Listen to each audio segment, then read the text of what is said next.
Hi guys, welcome back from vacation, or vacation rather, right? So I have a couple of things that I want to teach you. The first thing I want to teach you is something that we're going to use for the rest of the year, and the second thing I'm going to teach you we're going to use for the rest of the year also, and those two things go hand in hand. So the first thing is how to find your pulse. If you already know how to do this, awesome, but don't fast forward me yet because I have a little bit of more information to give you than just, yeah, okay, I can find my pulse, Mrs. Perkins. So, two main places we can find our pulse. Carotid pulse, because your carotid artery runs this way and feeds your brain, and your radial pulse by your wrist. Radial pulse is right by your radius. It is a bone that runs from the thumb side of your hand across to the point part of your elbow. I'm going to start finding my pulse in my radial pulse in my wrist. So I use my pointer finger and my middle finger only.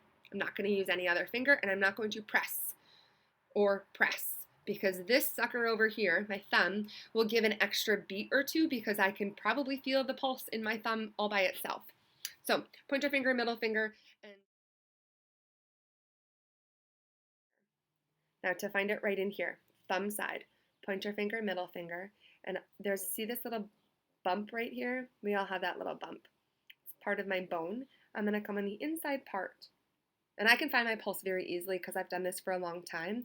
But if I can't, what I'm going to do, guys, is I'm going to see how little I'm moving my fingers. Maybe I'll do it. Maybe right here. There it is. I found it. Now, if you haven't found your pulse yet, I want you to put me on pause because we're going to count our pulse for 10 seconds. So I need you to be able to count your pulse for 10 seconds. So put me on pause, find your pulse, and when you're ready, we're going to begin in 3, 2, 1, go.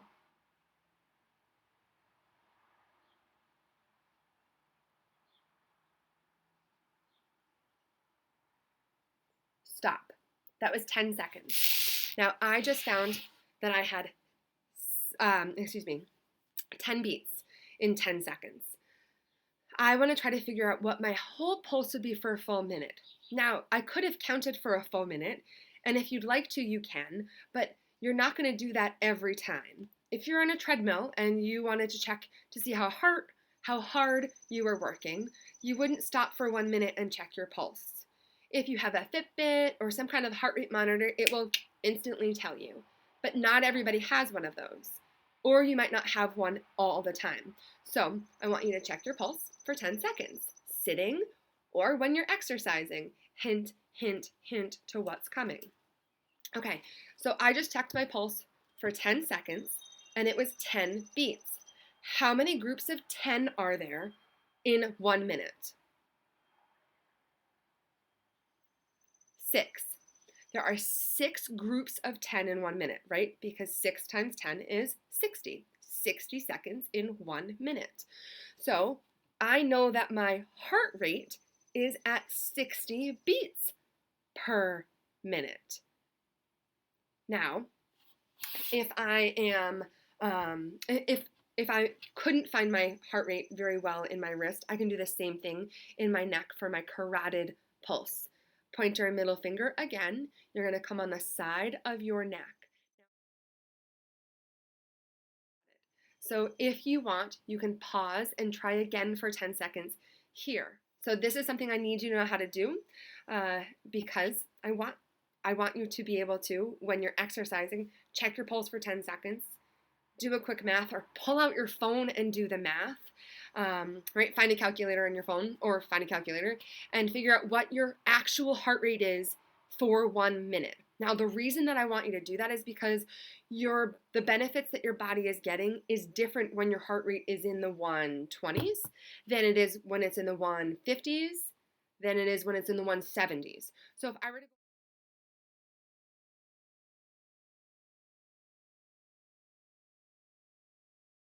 Okay, so anyways, how does this relate to part 2? Part 2 is this thing called the BORG scale. It's a rate of perceived exertion. This is something you guys have heard me talk about before, and actually last week was in one of your assignments. I asked you to rate yourself on a scale of 1 to 10, right? 10 being like, holy cow, Mrs. Perkins, I couldn't do anymore. I was out of breath. I was sweating like crazy, and I was like killing myself to do this workout. And a 1 being like, yeah, I didn't do the workout. I read it, and I didn't do anything. So we're going to transfer that knowledge now to this BORG scale of 6 to 20. So instead of it being 1 to 10, it's now 6 to 20. Think about what I'm doing right now, right? I'm sitting here on my front porch enjoying the light breeze. I'm not working hard. On a scale of 6 to 20, I'd give myself a 6. I'm not doing anything.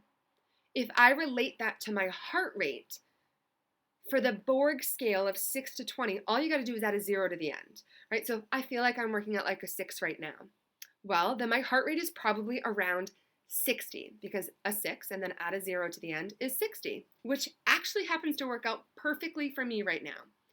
If I go hustle up that mountain and I'm doing a hard run uphill, I told you that my heart rate would probably be around 170 beats.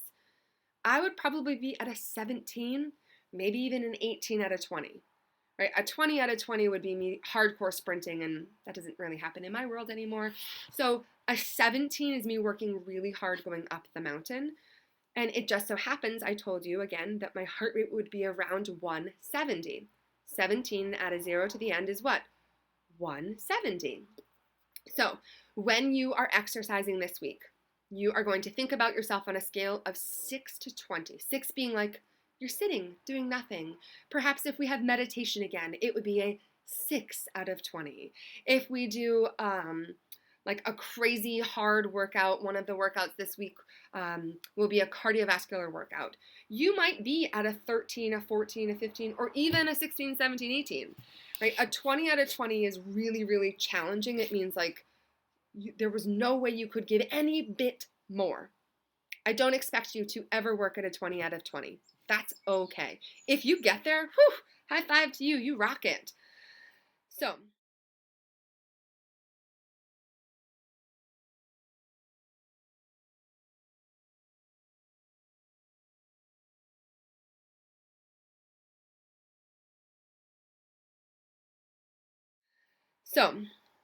we have that heart rate, finding our pulse. We find it for 10 seconds or a minute if you so choose.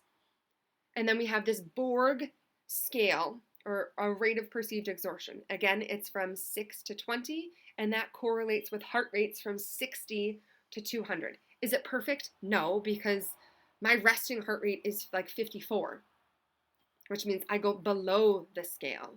I guess I could still give myself a 6, right, if I'm just lying down. But could your heart rate go above 200? Absolutely. Your heart rate could absolutely go to 210. You're not going to be able to stay there for very long. Your body's going to automatically make yourself slow down, and that's just fine. So could you get to a 21? Sure. But this is just a general idea of, okay, can I correlate? Can I relate heart rate and how hard I feel like I'm working? So I don't always have to check my pulse, because that becomes a pain in the bum. That's it, guys. Those are the 2 main things I need you to know for the week. So now that you've got it, now you're going to dive into workout 1 for me. Get after it. Bye, guys.